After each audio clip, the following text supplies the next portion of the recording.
जय हिंद दोस्तों, बहुत बहुत स्वागत है हमारी इस इन्फॉर्मेटिव वीडियो के अंदर। एआई का जमाना है, डिजिटल जमाना है दोस्तों। एक क्लिक के अंदर ही लाखों नहीं करोड़ों लोगों को सेम का सेम मैसेज भेजा जा सकता है। रिसेंट के अंदर इनकम टैक्स डिपार्टमेंट ने notice under section 133(6) of income tax act 1961 भेजा है। आपको पता होगा आईटीआर अगर आपने भर दी है, सही से नहीं भरी है तो 143(2), 142(1) इस तरह के नोटिस आपको भेजे जाते हैं। और आपने आईटीआर सही से नहीं भरी है और आपको इनकम टैक्स को लगता है कि आपने चोरी करी है तो सेक्शन 148 का नोटिस आपको 4 साल तक भेजा जा सकता है। लेकिन सेक्शन 133(6) यानी कि सेक्शन 133(6) के अंदर बहुत सारे लोगों को नोटिस भेज के सूचना इनकम टैक्स डिपार्टमेंट ने मांगी है। आपका नेम आ जाएगा, पैन नंबर और असेसमेंट ईयर। दोस्तों अभी जो पिछला असेसमेंट ईयर था 1/4/23 से 31/3/24 वाला असेसमेंट ईयर 24-25 इस तारीख को, और ये डिन नंबर, अगर किसी भी नोटिस में ये डिन नहीं दिखेगा इसका मतलब ये है कि ये नोटिस आपका वैलिड ही नहीं है। अब यहाँ पे आप देख सकते हैं मिस्टर, मिसर्स या मैसर्स करके लिखा है। Income tax department in possession of following information about your financial transaction. Financial year 23-24 में आपने कुछ लेन देन किया था, क्योंकि दोस्तों जहां पर भी आप लेन देन करेंगे आपको अपना पैन कार्ड देना होता है और पैन कार्ड के आधार पर आपका काफी सारा डेटा AIS में, TIS में और फॉर्म 26A में शो हो जाता है। असेसमेंट ईयर 24-25 के लिए which could you have an implication on your taxable income. आपकी टैक्सेबल इनकम को ये गड़ा बढ़ा सकता है। इन्फॉर्मेशन क्या है? Receipt on transfer of virtual digital asset. दोस्तों virtual digital asset crypto currency को प्यार से VDA भी बोलते हैं। आपको पता होगा सेक्शन 194(S) के अंदर अगर आप किसी को क्रिप्टो करेंसी बेचते हैं तो 1% TDS वो आपका काटते हैं। यहाँ पे रिसीट लिखा है इन्होंने, इसका क्या मतलब है कि 44,30,671 रुपए की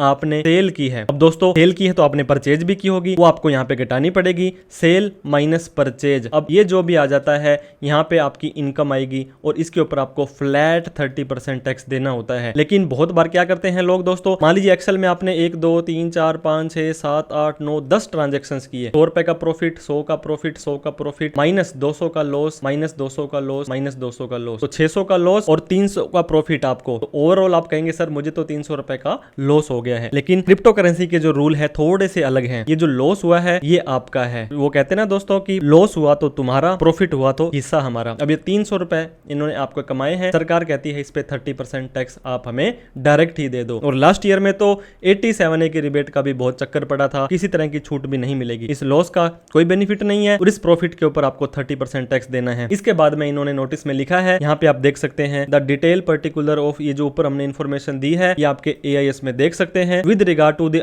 जो ट्रांजेक्शंस थी, आपको ये इन्फॉर्मेशन की डिटेल हमें आपसे अनेक्चर 1 में कुछ सूचनाएं मांगी है और ये तारीख दी है ऑनलाइन ही। दोस्तों फेसलेस जमाना है, किसी भी तरह का नोटिस आपको ऑनलाइन आएगा और ऑनलाइन ही रिप्लाई देना है। नोटिस कैसे और कहां देखना है उसके बारे में हम बात करेंगे कंप्लायंस पोर्टल पे जाके, और इंस्ट्रक्शंस हैं वो आपको दिए गए हैं। अगर आप इस तारीख से पहले नोटिस का रिप्लाई नहीं देते हो तो 500 रुपए पर डे के हिसाब से जब तक आप इसका जवाब नहीं दोगे हम आपको पेनल्टी लगा सकते हैं। नीचे अनेक्चर 1 की बात की जा रही थी। इस अनेक्चर 1 में आपसे 6 चीजें मांगी गई हैं। ये बोलते हैं please furnish computation of income for the year of consideration. आपको कंप्यूटेशन ऑफ इनकम बनाना है। कैसे बनेगा? बहुत सारे दोस्तों सॉफ्टवेयर्स होते हैं जो कंप्यूटेशन सेल माइनस परचेज बना करके देते हैं। Please furnish the detail of virtual digital asset transfer during the year along with supporting document. अब जो आपका FIU था, जो आपका एक्सचेंज था, जो आपका ब्रोकर था, तो वहां पर जाकर के आपको उसकी टैक्स P&L की रिपोर्ट डाउनलोड करनी है। Please furnish the detail of gain या loss arising from the virtual digital asset, और उसके सपोर्टिंग डॉक्यूमेंट भी आपको देने हैं कि आपने इसमें प्रॉफिट कमाया या लॉस कमाया, उसकी हमें डिटेल दो। Please furnish tax and accounting treatment of gain arising from virtual digital asset, और इसको रिकंसाइल करो आपने ITR में जो भरा है, क्योंकि जो भी आपकी एक्सेल की शीट वगैरह आएगी उसके अंदर जो डेटा आ रहा था और ITR में जो आपने डेटा डाला है वो सही डाला है। Please furnish documentary evidence in respect of purchase. जो आपने परचेज किए वो कहां से किए, हो सकता है आपने अपने सेविंग बैंक अकाउंट से ट्रांसफर किए हो, जैसे भी किए हो उसकी डिटेल इनको बतानी है। इसके बाद में please furnish copy of respective account of virtual digital asset transfer during the year, जिस अकाउंट के थ्रू किए और इस आपको जो इस ब्रोकर का एक्सचेंज का अकाउंट था वो। If the information under verification is not fully और partially consider while filing your ITR। अगर आपने अपनी ITR को भर दिया था और उस ITR को भरते समय ऊपर वाली इंफॉर्मेशन आपने नहीं दी है तो टेंशन मत लीजिए। 139(8)A के अंदर आप अपनी ITRU अपडेटेड ITR भर दीजिए, जिसके अंदर जितना भी टैक्स बनेगा उसका 25% एक्स्ट्रा टैक्स। ये असेसमेंट ईयर दोस्तों 24-25 के लिए, उससे पिछले साल के लिए 50%, फिर 60% और फिर 70%। आप अपनी 4 सालों की ITR भर सकते हैं। दोस्तों इन नोटिस को आपको ज्यादा लाइटली नहीं लेना चाहिए, काफी काफी सीरियस मैटर ये होता है। अदरवाइज सेक्शन 148 में या 133(6) में किसी भी केस के अंदर आपको डिटेल के अंदर और ज्यादा इंफॉर्मेशन मांगी जा सकती है। फिर जितनी भी टैक्स की चोरी आपकी बनेगी वहां पे 200% की पेनल्टी और आपका 24% का ब्याज आपसे मांगा जा सकता है। तो दोस्तों इनकम टैक्स के पोर्टल पर आप अपना यूजर आईडी पासवर्ड लॉगिन कर लेंगे। उसके बाद में आपको यहाँ पे AIS का ऑप्शन दिखाई दे रहा होगा। इस पे जैसे ही आप क्लिक करेंगे तो आपका ये जो AIS है एक नए पोर्टल पर लेकर के चला जाएगा, जहां पर आपको पता होगा आप अपना annual information statement, tax payer information summary ये देख सकते हैं, AIS देख सकते हैं, ई कैंपेन देख सकते हैं, ई वेरिफिकेशन देख सकते हैं। अब आप उस साल का एक बार AIS-TS जरूर चेक कर लें। जैसे ही हम यहाँ पे AIS पर क्लिक करते हैं और फाइनेंशियल ईयर 23-24 हमारा वो होने वाला था और TIS के ऊपर क्लिक कर देते हैं तो नीचे आपको यहाँ पे रिकॉर्ड देखने को मिल जाएगा दोस्तों, जो इन्होंने बताया था transfer of virtual digital asset, इतने रुपए के आपने दोस्तों बेचे हैं। इसके अलावा सेविंग का ब्याज, FD का ब्याज, शेयर मार्केट, सैलरी, जो भी इनकम आ रही थी वो सब की सब भी आपको ITR में दिखानी पड़ जाएगी, क्योंकि एक बार आपका केस सेलेक्ट हो जाता है तो आपको सारा का सारा डेटा वहां पे दिखाना पड़ता है। इसके अलावा दोस्तों जब आप ऊपर आ जाएंगे ई कैंपेन के अंदर, क्योंकि आपको पता होगा ऑनलाइन ये कैंपेन चलाते हैं जिसके अंदर आपको काफी सारी इंफॉर्मेशन यहाँ पे दिखाई देती है कि आपके नाम से ये इशू हो चुका है। ये जो उस नोटिस के ऊपर DIN लिखा था, नॉन फाइलर, आपने ITR नहीं भरी है, इनिशियल ई वेरिफिकेशन हुआ है, अभी तक आपके ऊपर कोई केस नहीं है, लेकिन इन्होंने इनिशियली बता दिया है 18 मार्च को आया था और 25 मार्च को, इस ड्यू डेट से पहले पहले आपको स्टेटस यहाँ पे पेंडिंग दिखा रहा है। तो आपको क्या करना है, अगर आप लेट हो भी जाते हो तो पेंडिंग के ऊपर आपको चले जाना है। यहाँ पे दोस्तों आपको प्राइमरी रिस्पॉन्स देना है और आप AIS-TS पर फीडबैक भी देंगे। तो क्या करना है, प्रोवाइड रिस्पॉन्स पर आप चले जाएंगे। ये आपसे पूछेगा कि आपने ITR भरी या नहीं भरी उस साल की। तो दोस्तों मैंने आपको बताया अगर आपकी इनकम बनती थी, टैक्स बनता था, तो ITR U अपडेटेड ITR आप जरूर भर दें ताकि इन फ्यूचर में दिक्कत ना आए। अगर फिर भी आप मानते हो कि मेरा तो टैक्स ही नहीं बनता था, यस पहला ऑप्शन आ रहा है कि मैंने रिटर्न भर दी है, तो आपको ये पूछेगा कि उसका एक्नॉलेजमेंट नंबर दो और कब भरी थी उसकी डिटेल आप हमें दे दो। नीचे बोलता है नो, मुझे ITR भरने के लिए लाइबल ही नहीं हूं क्योंकि मेरी इनकम कम है, मेरी एग्जम्प्ट इनकम थी, जो भी थी आप बता सकते हैं। इसके अलावा return filing is not required, ये जो इन्फॉर्मेशन है ये मेरी नहीं है और I am not liable to return, मतलब जो भी आपके ऊपर एप्लीकेबल होता है वो कारण आपको यहाँ से सेलेक्ट कर लेना है और उसको जाने के बाद नीचे जाने के बाद आपको नीचे सबमिट बटन आ रहा है उस पर क्लिक कर देना है। तो इस तरह से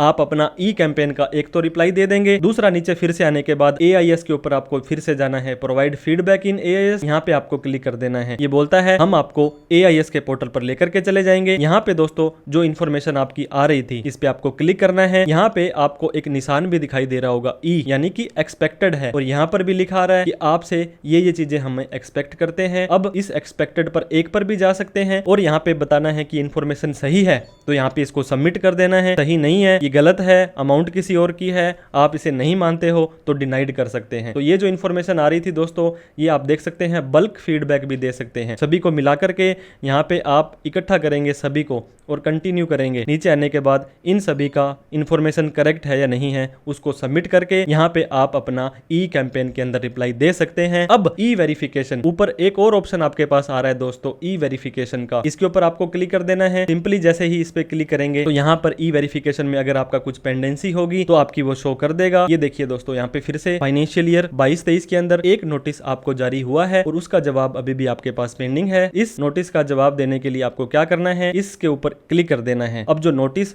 ऑर्डर है यहाँ पे आपका आ चुका है। इसके अंदर दोस्तों ये देखिए ओवरऑल स्टेटस पेंडिंग है, रिसिप्ट है transfer of virtual digital asset की, यहाँ पे आ रहा है, ये अमाउंट आ रही है और रिस्पॉन्स आपका अभी भी पेंडिंग दिखा रहा है। इस पेंडिंग पर आपको चले जाना है। पेंडिंग पर चले जाएंगे दोस्तों तो अब आपसे ये पूछेगा, जो आपसे सवाल पूछे गए थे 5 सवाल, if the information under verification has fully, अगर आपकी नहीं है तो आप अपडेटेड ITR भर दें। यहाँ पे आपको दोस्तों रिमार्क के अंदर अपना लिख देना है कि गलती से मेरी ITR भरनी रह गई थी। व्यू डाउनलोड अटैचमेंट में आए, जो इन्फॉर्मेशन ITR कंप्यूटेशन वगैरह इन्होंने मांगी है वो अटैच फाइल कर दें। आप यहाँ पे देखें हर एक सवाल का जवाब आपको देना पड़ेगा। इस सवाल का जवाब यहाँ पे डाल करके उसका अटैचमेंट डालें, इस सवाल का जवाब यहाँ पे डाल कर डालें, क्योंकि आपको हर एक क्वेश्चन का रिप्लाई देने के बाद नीचे आपको सबमिट बटन आ रहा है। तो इसीलिए दोस्तों हम आपको कहते हैं आप अपना AIS, TIS और 26S जरूर चेक किया करें, लीगल रहा करें, लॉयल रहा करें, टाइम से अपनी ITR भरें, जितना टैक्स बनता है आप दे दें, क्योंकि टैक्स आपका कहाँ यूज हो रहा है कहाँ नहीं हो रहा है उसके बारे में हम बात नहीं करेंगे। लेकिन आप टेंशन फ्री रहना चाहते हैं तो आपको अपने कंप्लायंसेस